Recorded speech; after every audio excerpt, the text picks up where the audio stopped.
오늘은 더 강력한 약속 누구든지라는 제목으로 요한일서 3장 3절에서 10절 말씀 가지고 함께 말씀 공부하는 시간 갖도록 하겠습니다.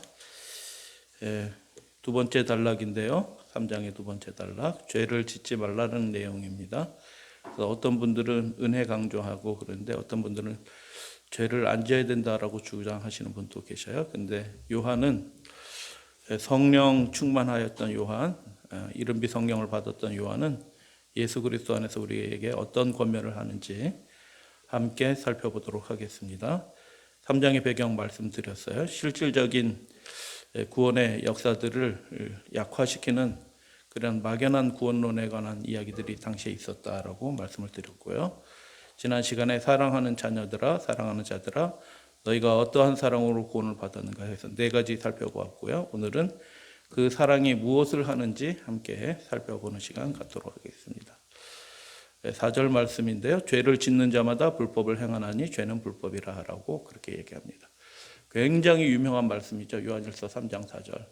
죄가 뭐예요? 라고 물어볼 때 우리가 제일 먼저 떠오르는 성경절 중에 하나죠. 죄는 뭐다고요? 불법이다. 하나님의 법이 없는 것이다. 그래서 우리가 이 구절을 따로 떼어서 이해하기 쉬운데 이 맥락 속에서 이해를 하면 좀 의미가 좀 달라요. 또 다른 의미들이 있어요. 그래서 죄를 짓는 자마다 불법을 행하나니 죄는 불법이라라는 이 말씀을 가지고 왜 그렇느냐에 대해서 요한이 기록한 것들을 잠깐 살펴보겠습니다. 그가 우리의 죄를 없애려고 나타나신 것을 너희가 아나니라고 그렇게 얘기합니다. 그는 누구예요? 예수 그리스도예요. 그분께서 나타나셨어요. 하나님이 어떠한 분이신 것을 드러내기 위하여 그리고 우리가 어떠한 사람이 되어야 마땅한지 나타내시려고 이 땅에 오셨어요. 그래서 우리 죄들을 없애려고 나타나셨다. 그것을 너희들도 믿고 안다라고 얘기합니다. 그분에게는 죄가 없었다. 죄의 본성뿐만 아니라 죄 자체도 죄를 범하신 적도 없으시다. 그분은 죄를 온전히 이기셨다. 우리와 같이 연약한 육체를 입으시고 우리보다 더 불리한 점이 있네요. 예수님이. 뭐가 불리해요? 우리가 당할 시험보다 훨씬 더 강도가 센 그 어떤 사람도 당하지 않는 마귀가 직접 달려들어서 물어뜯는 그 시험을 당하셨어요. 우리는 그런 시험 당하지 않아요. 근데 예수님은 그런 시험을 당하셨지만 어떻게 해요? 죄는 없으셨다라고 얘기합니다. 그러니까 예수 그리스도 그분이 우리의 모본이시다라고 얘기하는데 예수님처럼 우리가 강한 시험 당하지 않는데 별로 세지도 않은 시험 당하는데 넘어지는 이유가 뭘까? 그 이유에 대해서 우리가 생각해 볼 필요가 있는 것이죠. 6절 말씀, 그 안에 거하는 자마다 범죄하지 아니하나니 범죄하는 자마다 그를 보지도 못하였고 그를 알지도 못하였다라고 얘기합니다. 범죄할 때는 우리가 실수하여 넘어질 때는 우리 눈에 예수님이 안 보일 때 예수님을 바라보지 못할 때 그렇게 실수하고 넘어집니다. 세상 욕심이 들어오거나 자기 소욕이 드러나거나 자기 판단에 따라 행하기 때문에 실수하고 넘어지고 범죄도 하게 되는 것입니다. 그래서 범죄하는 자마다 그를 보지도 못하였다라는 얘기는 무슨 뜻이냐면 우리가 일상적으로 예수님을 바라보지 못할 때 이런 일들이 우리 가운데 벌어진다. 두 번째, 자녀들아 아무도 너희를 뭐하지 못하게 하라? 미혹하지 못하게 하라. 의를 행하는 자는 그의 의로우신 것 같이 의롭고 죄를 짓는 자는 누구에게 속한다고요? 마귀한테 팔려 넘어가는 거죠. 마귀한테 팔려 넘어가는 거. 꼼짝달싹 못하고 끌려가는 겁니다. 소유권이 있어가지고 고삐 뚫려가지고 끌려가는 도살장의 소처럼 끌려가는 거예요. 마귀한테. 모든 불행들을 다 당하는 것이죠. 그래서 죄를 짓지 않는 것이 굉장히 중요한 우리 신앙생활의 어떤 가늠자가 될 터인데 마귀에게 속한다라고 얘기하고 마귀는 처음부터 첫 번째로 범죄한 존재이죠. 범죄함이라 하나님의 아들은 이 위에서 누구예요? 그가라고 얘기하셨던 하나님의 아들 예수 그리스도시죠. 하나님의 아들이 나타나셨다라고 얘기하는데요. 마귀의 일을 뭐하러 나타나셨다고요? 우리를 범죄하고 우리를 죽음으로 끌고 가려는 그 마귀의 세력을 뭐 하려고요? 그 마귀의 세력을 마귀의 하는 일들을 멸하려고 더 이상 다시 못하게 하려고, 멸한다는 얘기는 그러잖아요. 끝내려고 더 이상 다시 그런 일들이 벌어지지 않도록 하기 위하여 하나님의 아들이 나타나셨다라는 것입니다. 더 자세한 말씀은 뒤에서 살펴봐요. 9절 말씀 다 같이 봉독합니다. 시작. 하나님께로부터 난 자마다 죄를 짓지 아니하나니 이는 하나님의 씨가 그의 속에 거함이요 그도 범죄하지 못하는 것은 하나님께로부터 났음이라 라고 얘기합니다. 그래서 굉장히 강한 말씀이죠. 강한 약속의 말씀이에요. 우리 육신을 바라보면 이거 안 될 것 같기도 하고 하는 그런 말씀인데, 우리가 온전히 하나님 안에 있고 하나님을 바라보게 되면 우리 안에 이것들이 있게 된다라고 약속해 주신 말씀이에요. 그럼 하나님께로부터 난 자마다 죄를 짓지 아니하나니, 하나님이 아버지인데 그 자녀가 어떻게 하나님과 다른, 모습이 다른 행실을 하게 됐느냐? 그렇게 될 수 없다라는 것입니다. 왜냐하면 하나님의 씨가 뭘까요? 한번 생각해 보시고 후에 좀 살펴볼 거예요. 하나님의 씨가 그 속에 있다, 거한다라고 말씀하셔요. 하나님의 씨가 우리 속에 있는데 어떻게 죄가 들락날락하면서 죄가 우리 영혼을 삼킬 수 있겠느냐? 하나님의 씨가 우리 안에 딱 있는 겁니다. 그렇기 때문에 죄가 극복이 되고 마귀의 일이 멸해지는 하나님의 거룩한 역사, 성령의 역사가 우리 가운데 있게 될 것이다 라고 그렇게 말씀하셔요. 그래서 두 가지 것을 말해요. 죄는 불법이다 라고 얘기하고, 죄를 범하는 자마다 그 불법을 행하는데 죄는 불법이다 라고 얘기하고 두 가지를 말씀하셨어요. 그리고 적용은 뭐냐면 이러므로 하나님의 자녀들과 마귀의 자녀들이 드러난다라는 것입니다. 둘 중에 하나예요. 하나님의 자녀이면서 일부는 마귀의 자녀, 이거 이럴 수 없고요. 하나님의 자녀이든지 마귀의 자녀이든지 둘 중에 하나이다. 근데 하나님의 자녀의 현격한 특징은 뭐냐? 누구든지, 무릇이란 말은 누구든지예요. everyone, 누구든지 의를 행하는 자가 된다. 하나님이 의로우신 분이니 의를 행하는 자. 의를 행한다는 게 무슨 뜻이에요? 하나님의 거룩하게 산다는 것을 포함하고요. 그리고 그 거룩하게 산다는 뜻이 하나님의 의의 속성이 뭐라고요? 우리 계속 강조해서 말씀을 드리잖아요. 죄인을 살리는 게 하나님의 의예요. 죄인을 살리는 하나님의 의가 나타나셨어요. 그게 뭐예요? 하나님의 아들 예수 그리스도잖아요. 그러니까 의를 행한다라는 말은 그 형제를 사랑한다라는 말과도 연결이 되어 있다라는 것입니다. 혼자 거룩한 채 이렇게 있는 사람들은 하나님의 의를 행하는 자는 아니에요. 자기 의에 빠져 있는 사람이지 그 사람들은 하나님의 의를 행하는 자가 아닙니다. 바리새인들은 스스로 거룩하려고 했어요. 굉장히 훌륭했어요. 일주일에 2번씩 금식했어요. 1년에 3분의 1을 금식을 해요. 그 떼약밥 같은 40도, 50도 이렇게 올라가는 그 무더운 날에도 물도 마시지 않는 금식을 그렇게 합니다. 1년에 100일, 120일, 거의 120일을 금식을 해요. 그렇게 경건한 사람들. 근데 그 경건, 거룩함이 하나님 앞에는 아무런 가치가 없는 거예요. 왜 그럴까요? 그 안에 사랑이 없습니다. 하나님은 어떤 분이시냐면 그 거룩함 안에, 그 공의 안에 사랑이 섞여져 있어요. 그게 분리가 안 된다니까요. 근데 세상은 그게 분리가 되어 있어요. 그러니까 세상이 마귀 세상이래요. 의를 행한다라는 얘기는 그래서 무엇을 의미하냐면 그 형제를 사랑하는 것이 포함되어 있어요. 같이 연결이 되어 있다는 거예요.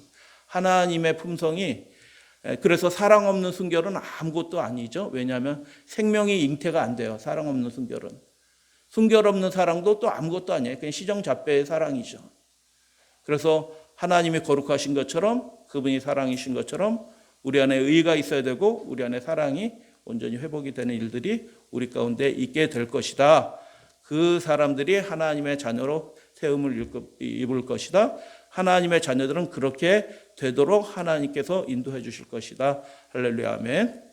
그래서 의를 행한다, 형제를 사랑한다, 따로따로 있는 게 아니고요. 뭉쳐져 있어 서로 연결이 되어 있는 것입니다. 하나님이 그렇게 하셨고요. 아들 예수 그리스도 통해서 그것을 보여주셨습니다. 그래서 하나님의 자녀들과 마귀의 자녀들, 그 부분을 잠깐 요약을 하면 예수는 우리의 죄를 어떻게 하려고 나타나셨다고요? 없애려고 나타나셨다라는 것입니다. 단순히 죄 사함에만 그치는 것이 아니라 우리의 죄를 없애려고 나타나셨다라는 것입니다.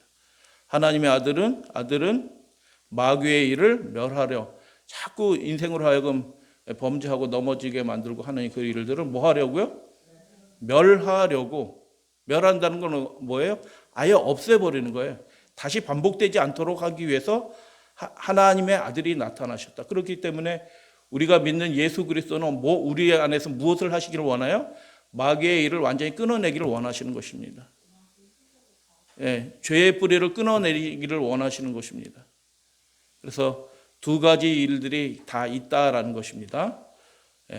그 안에 거하는 자는 누구든지 범죄하지 않는다라고 그렇게 말씀하셨어요. 그 안에 거하는 자는 누구든지 범죄하지 않는다. 그러므로 죄 짓는 자는 마귀에게 속하는 거예요. 그 안에 거하는 사람은 범죄하지 않는데 죄를 범했어요? 그러면 어떤 상태에 있는 거예요? 그 사람이 마귀에게 속해 있는 것입니다. 모든 사람이 교회와 상관없이 세상 모든 사람들이 다 공통으로 적용되는 일이에요. 그 사람이 하나님 안에 거하면 그 사람은 범죄하지 않습니다. 그러나 죄를 범하는 경우에는 그 사람이 어떤 경우이냐? 마귀에게 속했기 때문에 죄를 범하게 된다. 이렇게 저렇게 교묘하게 큰 죄, 작은 죄, 부지불식간에 또는 고의로 이런저런 죄를 범하게 된다라는 것입니다. 이 말씀들이 다 우리는 이해가 돼요. 그래서 결론으로 말씀하신 게, 이 단락의 결론으로 말씀하신 게 하나님께로부터 난 자마다 죄를 짓지 않게 된다라고 그렇게 말씀하셨습니다. 죄로부터 해방이 되고 승리하는 것들이 얼마나 기쁜지 몰라요.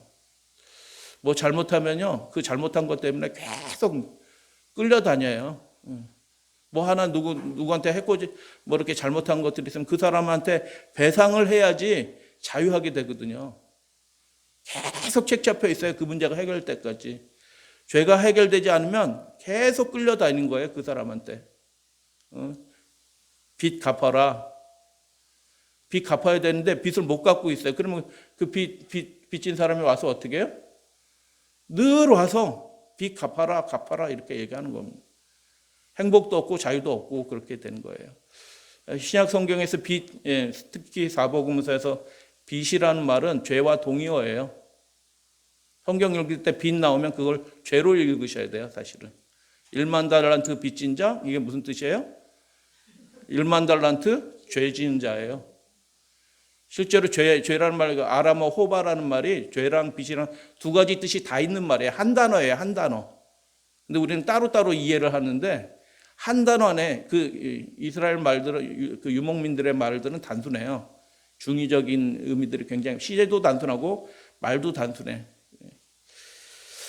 그래서 죄에 나오면 빚인데, 빚이 있으면 행복할까요? 한 10억 빚졌어요. 그러면 기분 좋을까요? 좋은 거, 맛있는 거 먹었다고 행복해질까요? 하나도 행복하지 않아요. 그 인생이 평생이 비참한 겁니다. 사는 의미가 없어져요. 그래서 하나님께서 우리에게 원하시는, 모든 사람에게 원하시는 건 무엇이냐면 마귀에게 끌려다녀서 그 인생이 완전히 충만할 때까지 끌려다니는 그 모습에서 우리를 건져내시기를 원하시는 거예요. 죄로부터 해방되기를 원하시는 것입니다. 빚진 것을 다 청산해 주시기를 원하십니다. 근데 하나님의 아들이 나타나셔서 그 일을 하셨다. 할렐루야 아멘. 죄의 빚을 다 청산하셨다. 내가 지은 모든 죄의 빚을 그분의 하나님의 아들의 피값으로 다 청산하셨다. 남김없이 청산하셨다. 그리고 거기서 끝난 것이 아니라 우리가 또 시궁창에 떨어지고 또 잘못해서 또 마귀한테 끌려가지 않도록, 중독당한 사람들이 그러잖아요. 죄의 중독이 당해서 죄를 끊어내도록 은혜 베풀어 줬는데 또 끌려가지 않도록 하나님께서 어떻게 하신다? 마귀의 일을 멸하려 하신다. 그 일이 반복되지 않게 하려 하신다. 그분 안에 거하라, 그분 안에 있어봐라. 그 일들이 놀랍게도 우리가 연약할지라도 일어나게 된다 라고 그렇게 약속해 주시는 말씀이에요. 할렐루야 아멘. 그래서 우리가 연약할지라도 우리 자신을 바라보는 것은 겸손도 아니고 믿음도 아니에요. 겸손한 거는 예수님 바라보고 할 수 있어요 하는 게 겸손입니다. 내 자신 바라보고 아유 저는 못해요 이렇게 하는 건 겸손이 아니에요. 사실은 하나님의 은혜를 오히려 만홀히 여기는 거죠. 하나님은 해주시겠다는 것입니다. 아들 예수를 통해서 그 일들이 일어나게 해주시겠다는. 그래서 우리가 기도할 때 어떻게 기도하냐면 우리의 상태에 맞게 기도하는 것이 아니라 하나님이 원하시는 바를 우리의 입술로 시인하고 고백하는 그런 저와 여러분들 되시기를 주님의 이름으로 축복합니다. 그런데 중요한 말씀이에요. 요한은 죄 없다 하는 자들 앞부분에서 우리 1장에서 배웠잖아요. 세 가지 이렇게 배웠잖아요. 죄 없다 하는 자들이 거짓 교사라고 말해요. 그죠? 단수도 얘기하고 이제 복수도 나오고 그런데 하여튼 죄 없다 하는 자들은 거짓 교사라고 얘기했는데 여기서는 뭐라고 얘기해요? 우리가 죄를 범하면 죄를 범한다고 또 얘기해요. 우리가 죄를 범하면 하나님 앞에서 우리를 위한 대언자가 있다고 얘기했는데 이 달력 3장에 와서는 어떻게 얘기해요? 하나님께로부터 난 자는 죄를 범하지 않는다고 또 얘기해. 그럼 앞에 얘기하고 죄 없다 하는 자는 거짓 교사고 우리가 죄를 범하면 이렇게 얘기했는데 이 단락에서는 하나님께로부터 난 자는 범죄하지 않는다. 할 수도 없다라고 얘기했는데 이거 모순 아닌가? 라는 생각이 든다는 거죠. 근데 이게 신앙은 이론은 아닌 것 같아요. 확실히. 이게 논리적으로 이해해야 하는 것들이 아니에요. 사실은. 우리가 연약한 자고 우리가 과거에 죄를 범했고 죄 가운데 떨어졌던 그런 슬픈 기억들이 있을지라도 우리가 하나님께로부터 새로 나게 되면 이 일을 해주시겠다고 약속해 주셨더니 우리가 믿어야 될 것 같아요. 한번 보겠습니다. 요한일서 전체에서 그러면 죄사함과 죄짓지 않음 앞에는 사함에 대해서 강조가 있잖아요. 그 죄들이 사함을 받는다. 죄를 범하면 대언자가 있어서 사함을 받는다. 죄사함에 초점이 있는데 이 뒷부분 3장은 죄짓지 않음에 대해서 강조점이 있어요. 그래서 요한일서 전체에서 죄사함과 죄짓지 않음 앞에도 나왔어요. 그렇지만 다시 한번 살펴보는 시간 갖겠습니다. 1장 9절 다 같이 읽겠습니다. 시작. 만일 우리가 우리 죄를 자백하면 그는 미쁘시고 의로우사 우리 죄를 사하시며 아멘. 우리를 모든 불의에서 깨끗하게 하실 것이요. 뭐라고 말씀하셔요? 사하시기도 하고 우리를 다시 마귀한테 끌려다녀서 다시 개가 토한 것을 다시 삼키고 돼지가 다시 시궁창으로 빠지는 그 일들을 하나님께서는 하지 않도록 그렇게 해주신다라고 그렇게 약속하신 것입니다. 두 가지 다 있는 거예요. 사하실 뿐만 아니라 당연히 예수 그리스도가 나타나신 이유가 그거라고 그랬죠. 사하실 뿐만 아니라 모든 불의에서 우리를 깨끗하게 하신다. 자백하면 자백하면 자백하는 사람에게 시작이 자백이라고 말씀드렸어요. 그렇기 때문에 개가 토한 것을 다시 먹는 계속 어리석은 일들. 여러분 개하고 돼지하고 예수님이 비유로 말씀하셨는데 개하고 돼지하고 공통점이 있어요. 뭐가 공통점이 있어요? 쉽게 생각하세요. 부정한 짐승이에요. 집에 가축으로 키우지도 않고 땀샘도 없잖아요. 맨날 이러고 있잖아요. 둘 다 똑같아요. 돼지가 객과인지 아시죠? 개가 돼지과인가 하여튼 같은 비슷한 과예요. 부정한 짐승이에요. 키우지도 않고 만지지도 않아요. 그러니까 하나님 앞에서 부정한 사람들, 거룩함이 알지 못하는 사람들은 어떻게 되냐면 하나님께로 난 사람은 돼지와 개처럼 살 수가 없는 거예요. 다시 자빠지지 않아요. 모든 불에서 어떻게 해주신다? 깨끗하게 해주신다. 그리고 영으로 태어나는 것이 그래서 중요한 것이죠. 두 번째, 자녀들아 내가 너희에게 이것을 쓰면 너희 죄가 그의 이름으로 말미암아 뭐 했다고요? 사함을 받았다. 2장 부분에 이렇게 말씀하셨어요. 사함을 받았다. 근데 끝나는 게 아니고 사함을 받은 그들이 어떻게 된다고요? 악한 자를 어떻게 한다고요? 이긴다고 얘기해요. 이긴다. 마귀의 일이 우리를 범죄해서 다시 시궁창으로 떨어뜨리는 건데 그 일이 반복되지 않도록 하나님의 거룩한 영이 역사하셔서 우리 연약한 지체, 과거엔 실패했지만 넘어졌던 그 지점에서 일어나게 하실 뿐만 아니라 그 악한 자를 어떻게 해요? 이기게 해주신다. 할렐루야 아멘. 세 번째, 죄를 없앨 뿐만 아니라 마귀의 일을 멸하러 나타나셨다. 오늘 본문의 말씀이에요. 그가 우리의 죄를 없애려고 나타나신 것을 너희가 안다라고 얘기해요. 하나님의 아들이 나타나신 것은 마귀의 일을 멸하러 나타나신다. 그래서 하나님의 약속은 죄사함에서 멈춰지는 것이 아니에요. 우리로 하여금 하나님 아들로서 거룩하고 사랑스럽게 자라나고 더 충만해지게 되기를 하나님께서 원하시고 그렇게 도와주신다라는 것입니다. 개나 돼지처럼 살지 않도록 그렇게 해주신다라는 것입니다. 그래서 우리가 기도할 때 높은 표준, 하나님의 아들로서 살아갈 수 있는 높은 표준으로 우리가 기도해야 될 줄로 믿습니다. 네 번째, 요한일서 4장 우리가 살펴볼 텐데 간략하게만 볼 거예요. 4장에 이런 말씀들이 있어요. 하나님이 우리를 사랑하사, 아멘, 우리 죄를 속하기 위하여 화목 제물로 그 아들을 보내셨다. 속죄하기 위하여. 속죄가 뭐예요? 속죄의 의미가 무슨 뜻이라고 그랬어요? 네, 값을 치르는 거예요. 값을 치르는 거. 누가 치르든 치러야 되는 거예요. 죄가 없어지려면 값을 치러야 되는 거예요. 빚이 없어지려면 어떻게 해야 되죠? 돈을 갚아야지 빚이 없어지는 거예요. 죄가 없어지려면 죄 값을 치러야지 죄가 없어지는 거예요. 용서라는 건 없는 겁니다. 엄격하게 얘기하면.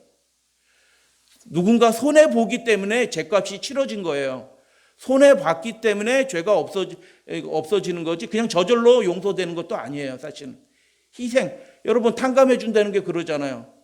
1만 달란트 빚진 사람을 탕감해 줬어요. 50조 빚진 걸 탕감해 줬어요. 그러면 그 왕이 얼만큼 손해본 거예요? 50조 손해본 겁니다. 무한히 은혜 받은 겁니다. 무한히 큰 은혜. 평생 자기 자녀들 온 가족들이 100만 년을 살아도 갚을 수 없는 은혜를 받은 거예요. 얼마나 감사할까요?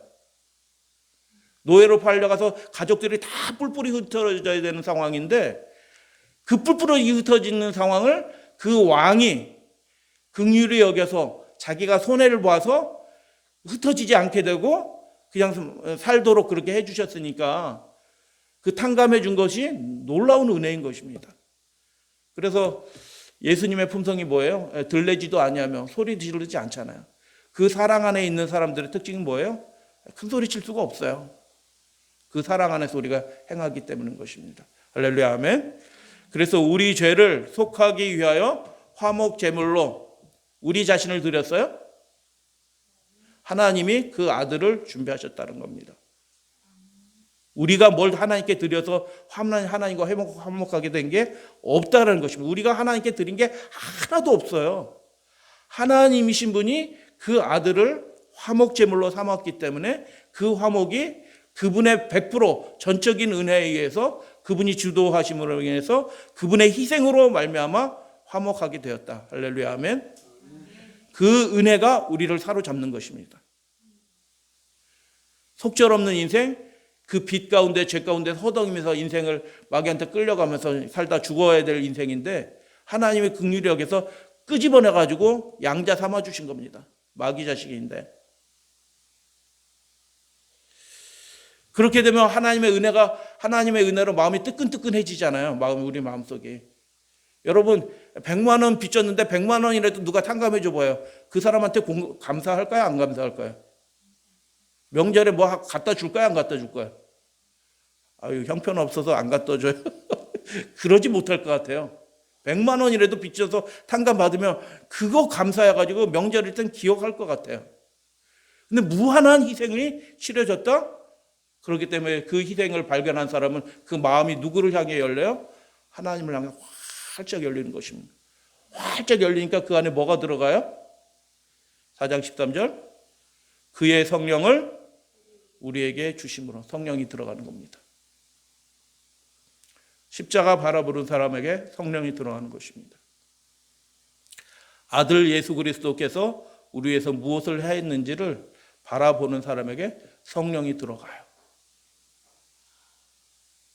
그래서 우리가 그 안에 거하고 하는지 알게 되고 성령이 우리 안에 들어가요. 4장 17절 이로써 시작 이로써 사랑이 우리에게 온전히 이루어진 것은 우리로 심판날에 담대함을 가지게 하려 함이니. 여러분, 죄 가운데 미적미적하고 있는데 그 상태에서는 담대함이 있어요? 담대함이 있을 수가 없어요. 죄가 해결되지 않으면. 근데 성령께서 우리 안에 거하시면서 어떤 일들을 하시냐? 그 죄의 뿌리를 끊어내는 일들을 우리가 동의하면, 우리가 그 성령의 인도하심에 굴복하면 그 일들을 해 주신다. 할렐루야, 아멘. 그래서 담대함을 가지도록 하시는 것입니다. 그냥 막연하게 예수님이 우리 구원해 주셨으니까 그분의 은혜로 우리가 구원 받아요 하면서 자기가 돼지처럼 시궁창 안에 있고 먹던 거 계속 또 토해서 먹고 하는 그 반복적인 삶을 살면서 은혜만 강조하는 그런 상태가 아니고, 성령이, 거룩한 영이 우리 안에 거하시면서 예수님 앞에 서게 될 때 담대함을 가지고 그분의 자녀답게 그렇게 설 수 있게 도와주신다라고 그렇게 약속해 주셨습니다. 그래서 우리가 이 약속을 믿고 기도할 때 높은 표준으로 기도해야 되는 겁니다. 우리 자녀들을 위해서, 우리 가족들을 위해서 기도할 때도 그냥 그 평범한 신앙의 기도가 아니고 높은 하나님의 뜻이 이루어질 수 있도록, 그 담대한 믿음을 가질 수 있도록 기도해야 될 줄로 그렇게 믿습니다. 요한일서 5장 말씀 다 같이 읽겠습니다. 하나님께로부터, 시작. 하나님께로부터 난 자는 다 범죄하지 아니하는 줄을 우리가 아노라. 말씀했죠, 3장에서. 하나님, 시작. 하나님께로부터 나신 자가 그를 지키심에 악한 자가 그를 만지지도 못하느니라. 아멘. 저희 장모님이 좋아하시는 말씀이에요, 이 말씀. 하나님께로부터 나신 자는 누구예요? 예수 그리스도. 우리는 누구로부터 났다고요? 우리도 하나님께로부터 났다고 얘기했잖아요, 3장에. 그죠? 우리도 하나님께로. 예수님도 하나님께로부터 나신 자예요. 예수님이나 우리나 하나님께로부터 난 자예요. 형제예요. 그래서 형제라 부르시기를 부끄러워하지 아니하시고 그 고난을 참으사 그 권세를 취하셨잖아요. 하나님께로부터 나신 자 예수 그리스도가 누구를 지킨다고요? 그 형제를, 말씀해 주신 그 형제를, 우리를, 피값으로 산 우리를 어떻게 해요? 지킨다. 지금은 제가 뭐 노트북 잘 가지고 다니지 않아서 그런 일이 없는데, 제가 노트북 가지고 출장 가고 어디 갈 때는 차 안에 노트북을 두기가 힘들어요. 왜냐면 제 노트북이 우리 집에서 제일 비싼 거거든요. 그 안에 자료는 복구할 수가, 뭐 가격 책값 이렇게 해서 다 치면은 한 3천만 원치 들어있어요. 3천만 원치. 그러니까 책을, 의자를 세워가지고, 누가 이거 들고 그러지는 않겠지? 의자를 세워놓고, 의자를 세우고 그 사이에다 끼워놔요. 어디 가더라도. 혹시 누가 문 열고 들어와도 뭐 딴 거 열어보고 의자 사이에, 요 밑에 사이에 들어가 있는 거 못 보도록. 소중하니까 지키는 겁니다. 그분께서 아끼시는 거니까 지키는 겁니다. 우리가 하나님의 그런 사랑을 입고 하나님의 자녀가 되었어요. 예수님께서 어떻게 하신다고? 우리를 지키신다라고 얘기해요. 그래서 우리가 편안하게 잘 살았잖아요. 좀 고난도 있었지만 많은 고난은 우리가 어리석어서 당하는 고난입니다. 우리가 믿음의 훈련을 위해서 고난받은 사람은 사도의 교훈, 제자와 사도들이 받는 고난은 그런 고난이에요. 주님 따라가기 위해서 받는 고난은 뭐 훌륭한 고난이에요. 근데 많은 고난들이 어떤 고난, 인생의 고난 중에서 많은 고난들이 어떤 고난이냐면 자기가 어리석어서 당하는 고난들이 엄청 많아요. 제가 고백입니다. 저의 고백. 얼마나 많은지 몰라. 그 판단 잘못하고 육신적으로 생각하고 아무 생각 없이. 그런데 하나님께서는 어떻게 한다고요? 그렇게 했으면 벌써 무너지고 망하고 나가 떨어져야 될 인생인데 우리가 멀쩡하게 그래도 있어요? 지금까지 이렇게 살며 기도하며 기도하며 있게 되었어요. 누구 은혜예요? 예수님이 우리 지켜주신 겁니다. 내가 지금 이 모습이 있는 것 자체가 하나님께 은혜다. 그분께서 우리를 지켜주셨기 때문에 지금 이렇게 있다. 악한 자가 어떻게 한다고요? 악한 자는 누구예요? 마귀잖아요. 아까 3장에서 마귀가 뭐 한다고 해요? 우리를 자꾸 범죄해서 넘어뜨리려고 그래요. 근데 예수님이 뭐 어떻게 해주기 원하셔요? 근처에도 오지 마라. 우리가 주님을 의지해서 그 죄 문제를 한번 극복하면요, 마귀가 동일한 문제로 다시 접근하지 못하도록 밀어내시는 것입니다. 오지 마. 이렇게 하시는 겁니다. 에덴 동산에서도 그렇게 하셨을 것이다 라는 것입니다. 뱀이 나와서 깝죽깝죽해서 유혹하잖아요. 아담과 하와가 믿음으로 이겼잖아요. 그러면 에덴 동산에 출입을 못하도록 마귀를 끊어내셨을 거예요. 그게 부조 선지자의 얘기라니까요. 살아남는 이들. 계속 마귀가 찝적되도록, 하나님의 자녀를 찝적되도록 하나님이 무한히 인내하면서 그거 해봐 이렇게 하지 않고요, 이제 그만해 이렇게 하신다는 거니까요. 어떻게 해요? 그분이 우리를 지키십니다. 그래서 우리가 지금 이 모습으로 있는 것도 뭐냐면, 우리가 그렇게 큰 시험 당하지도 않고 뭐 이렇게 우리가 어리석은 판단해서 스스로 고난 당하기도 하지만, 그럼에도 불구하고 우리가 이 모습 이대로 주님 앞에 있을 수 있는 것은 그분이 우리를 지켜주셨기 때문이다라는 겁니다. 그렇기 때문에 그분 안에 있게 되면, 그분 안에 전적으로 속하게 되면, 성령의 지도하심을 따라 살게 되면 악한 자가 우리 가운데서 그 일들을 계속 반복할 수 있어요, 없어요? 그 일이 될 수가 없다는 것입니다. 거룩한 삶을, 사랑 충만한 삶을 살 수 있도록 인도해 주신다. 할렐루야, 아멘. 그럼 바울은 뭐 또 다르게 썼을까? 성령 안에서냐 다 그 열매가 똑같아요. 이 사람은 신기한 건 나네? 이 사람은 또 이건 하네? 이게 아니고 성령의 열매는 다 똑같아요. 바울이 이렇게 표현하나 요한이 이렇게 표현하나 표현 방식이 좀 다를 뿐 똑같습니다. 한번 예를 들어서 살펴본 거예요. 에베소 5장과 로마서 3장. 자기 앞에 영광스러운 교회. 우리가 신자들이 하나님 앞에 영광스러운 교회로 세우길 원하신다는 겁니다. 티나 주름 잡힌 거나 이런 것들이 없이 거룩하고 흠이 없게 하려 하신다. 할렐루야, 아멘. 그래서 예수 그리스도께서 다시 강림하실 때 우리 안에 뭐가 있다고요? 담대함을 얻게 해 주시려고 하신다라는 것입니다. 우리는 그 몸의 지체입니다. 그가 뭐예요? 예수님의 몸인데, 그분의 머리는 온전히 거룩한데 팔다리는 막 형편이 없어요. 그렇게 될 수가 없다. 거룩한 분께 연결이 되어 있기 때문에 그 몸의 지체도 거룩해진다. 할렐루야, 아멘. 저는 로마서 11장 말씀 전 좋아해요. 뿌리가 거룩하니 가지도 거룩해진다. 그분의 생기를 받으니, 생명을 받으니 가지가 돌무화과 나무 열던 그 나무가 아름다운 열매로 맺게 된다라는 것입니다. 들포도 맺던 가지가 어떻게 해요? 아주 탐스러운 포도를 맺게 된다. 왜냐? 우리는 그분의 몸의 일부이기 때문에 그렇다라는 것입니다. 할렐루야, 아멘. 로마서 3장 말씀 다 같이 읽겠습니다. 기록된 바, 시작.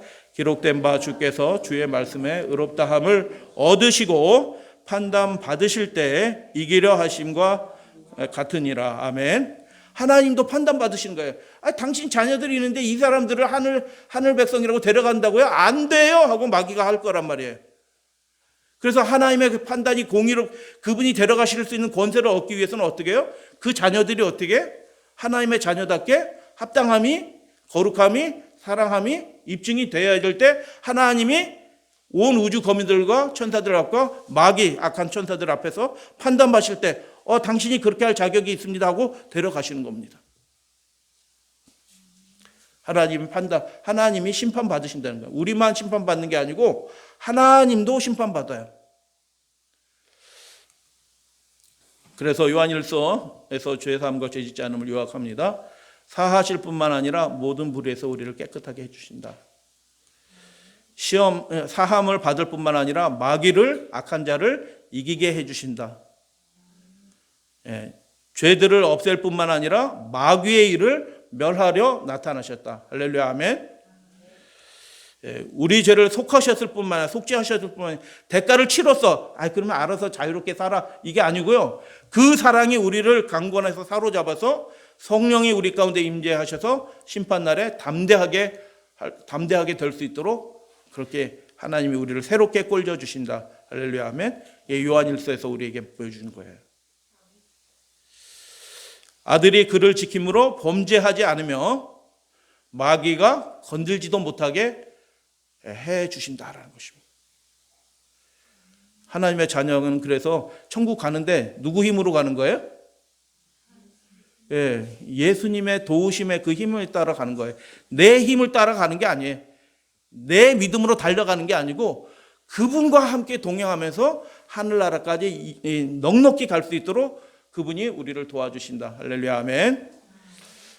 그래서 죄사함의 그 은혜가 우리를 사로잡아서 죄 짓지 않는 은혜의 능력도, 성령의 능력도 우리 가운데 있게 된다. 이게 논리로 설명이 되지는 않아요. 근데 진짜 사랑받으면 그 사람한테 그렇게 해주고 싶다니까요. 마음이 바뀌어요.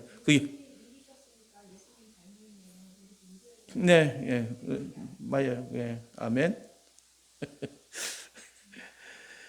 감사합니다. 그 일을 위해서 우리 좀 기도하면 좋을 것 같아요. 그래서 이것에 대한 강력한 약속이 이 표현에 사실 돼 있어요. 이제 번역이 노골적으로 직역하지 않기 때문에 한글 번역들이 이렇게 축약돼서 번역이 되기 때문에 의미가 어떤 것들은 잘 안 드러나고 있어요. 근데 우리가 읽은 이 3장 두 번째 부분에서 이 죄에 대한 승리, 죄 짓지 않음에 대한 놀라운 약속에 대한 강력한 약속을 표현했는데 누구든지 이렇게 표현했어요. 누구든지. 지금까지는 한 번도 안 됐는데요. 아니요, 여전히 가능해요. 누구든지 어떤 상태에 있든지 어떤 경험을 했든지 상관없이 이제 예수 그리스도 안에 성령의 충만함을 얻고 주님을 바라보면 누구든지 그렇게 해 주신다. 그래서 여러분 성경 읽을 때 그냥 쭉 읽으시면요, 그 말씀들이 안 보여요.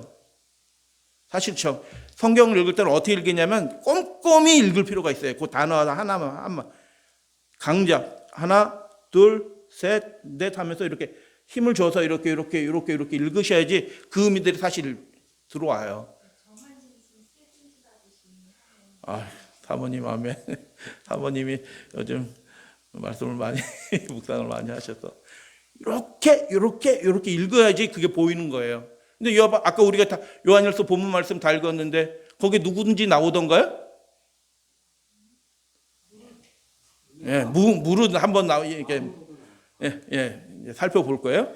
이게 더 강력한 하나님의 다함이 없는 그 놀라운 은혜의 그 강력한 은혜가 누구든지 있다라는 얘기입니다. 다 같이 읽겠습니다. 시작.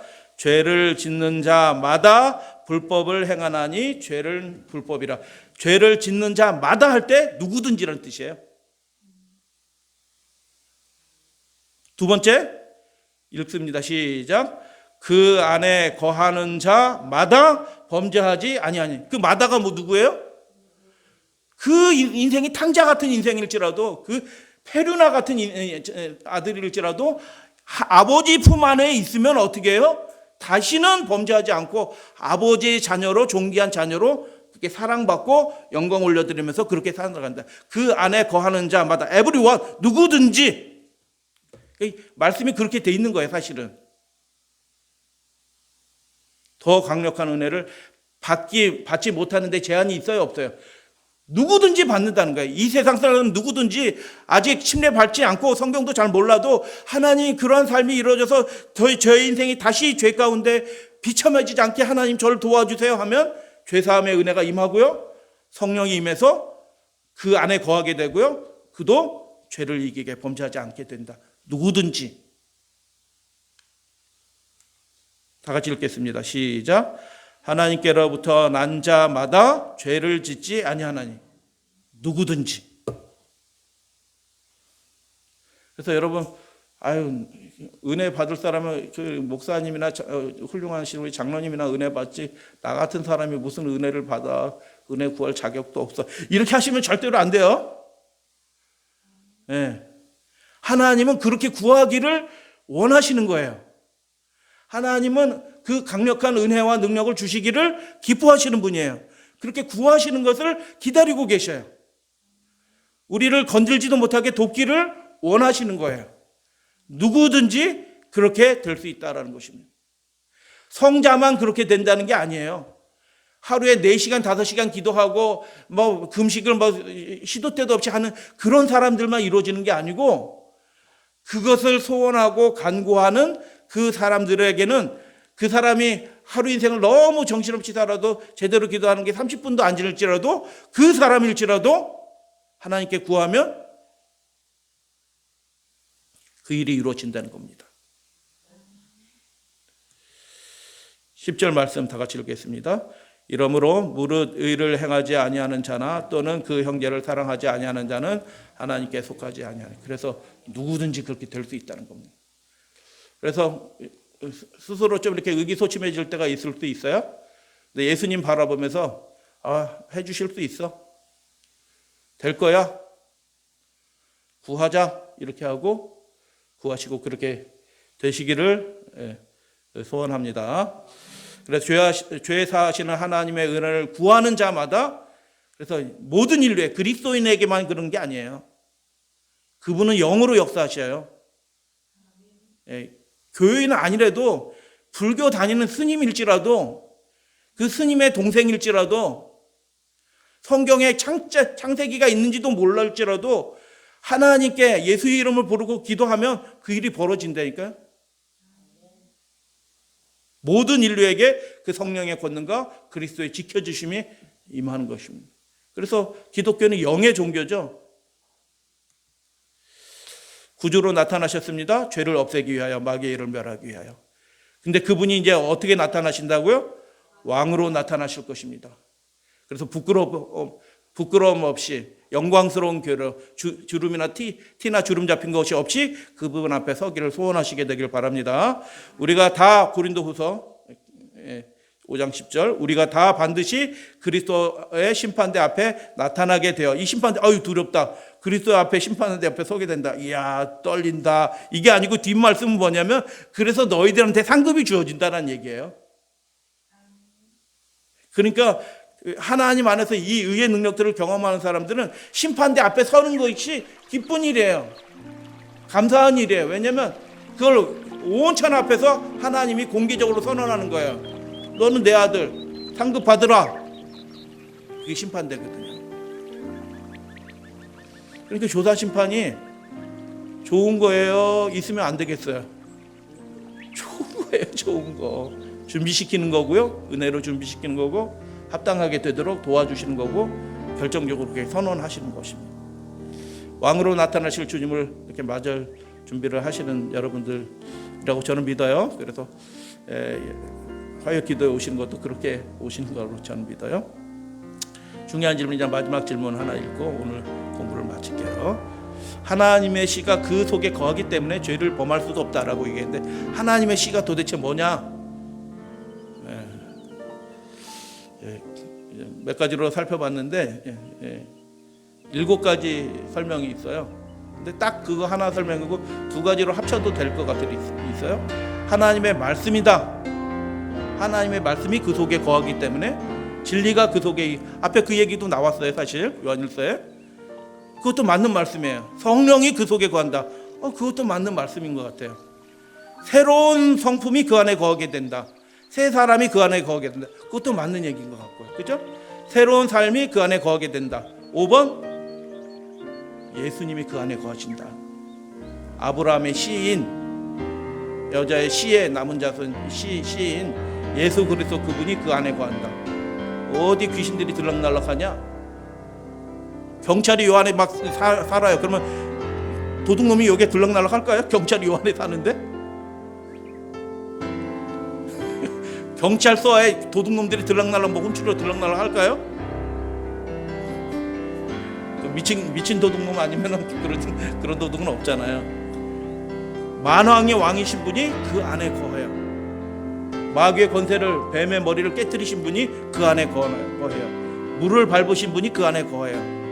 그래서 죄를 이기게 된다.